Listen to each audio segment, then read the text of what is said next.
Doctor Bhimrao Ambedkar का जन्म 14 अप्रैल 1991 को महाराष्ट्र के एक छोटे से गांव माहू में हुआ था। वे एक विशेष जाति के परिवार में जन्मे थे जिन्हें अछूत माना जाता था। उनके पिता रामजी मालोजी सकपाल एक सैनिक थे और उनकी माता भीमाबाई एक गृहिणी थीं। डॉक्टर अंबेडकर का जीवन कठिनाइयों से भरा रहा, लेकिन उन्होंने कभी हार नहीं मानी। शिक्षा के प्रति उनकी गहरी रुचि थी। उन्होंने अपनी प्रारंभिक शिक्षा गांव के स्कूल से प्राप्त की। इसके बाद वे उच्च शिक्षा के लिए मुंबई गए। वहां उन्होंने मुंबई विश्वविद्यालय से स्नातक की डिग्री हासिल की। फिर उन्होंने उच्च अध्ययन के लिए अमेरिका और इंग्लैंड का रुख किया। वे कोलंबिया विश्वविद्यालय न्यूयॉर्क में पढ़े और वहां से उन्होंने पीएचडी की डिग्री प्राप्त की। इसके बाद वे लंदन में लंदन स्कूल ऑफ इकोनॉमिक्स में अध्ययन करने गए, जहां से उन्होंने विधि में डिग्री प्राप्त की। डॉक्टर अंबेडकर ने अपने जीवन में अनेक महत्वपूर्ण कार्य किए। वे भारतीय संविधान के मुख्य निर्माता थे। संविधान में उन्होंने सामाजिक न्याय, समानता और स्वतंत्रता के सिद्धांतों को शामिल किया। उनके अनुसार जाति व्यवस्था और सामाजिक असमानता को समाप्त करना आवश्यक था। डॉक्टर अंबेडकर ने 1935 में भारतीय राष्ट्रीय कांग्रेस का सदस्य बनने की कोशिश की, लेकिन उन्होंने जल्दी ही महसूस किया कि कांग्रेस ने दलितों के अधिकारों के लिए पर्याप्त काम नहीं किया। इसके बाद उन्होंने निर्धन जन समाज की स्थापना की और दलितों के अधिकारों के लिए संघर्ष शुरू किया।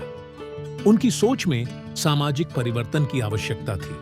उन्होंने बौद्ध धर्म को अपनाया और अपने अनुयायियों को भी इस धर्म की ओर प्रेरित किया।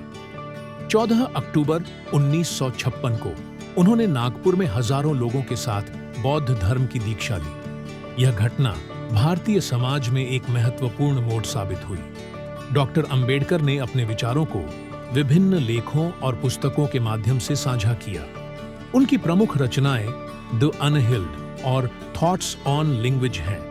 इन कार्यों में उन्होंने जाति, धर्म और समाज में समानता की आवश्यकता पर जोर दिया।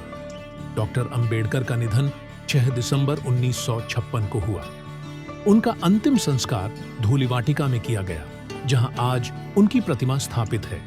उनका जीवन और विचार आज भी लोगों को प्रेरित करते हैं। डॉक्टर अंबेडकर की महानता केवल उनके विचारों में नहीं, बल्कि उनके कार्यों में भी है। उन्होंने सामाजिक न्याय और समानता के लिए लड़ाई लड़ी, जिसने भारतीय समाज को नई दिशा दी। उनके योगदान को याद करते हुए आज भी उनके अनुयायी और समाज के विभिन्न वर्ग उनके सिद्धांतों को अपनाने का प्रयास कर रहे हैं। उनकी जयंती 14 अप्रैल को अंबेडकर जयंती के रूप में मनाई जाती है। इस दिन देश भर में विभिन्न कार्यक्रम आयोजित किए जाते हैं, जहां उनके विचारों और योगदानों को सम्मानित किया जाता है। डॉक्टर अंबेडकर का जीवन एक संघर्ष की कहानी है। उन्होंने न केवल अपने लिए बल्कि समाज के सबसे कमजोर वर्ग के लिए भी आवाज उठाई। उनका कहना था कि संविधान केवल कागज का टुकड़ा नहीं है, बल्कि यह समाज की वास्तविकता को दर्शाता है। उनकी सोच और कार्य आज भी हमारे लिए प्रासंगिक हैं।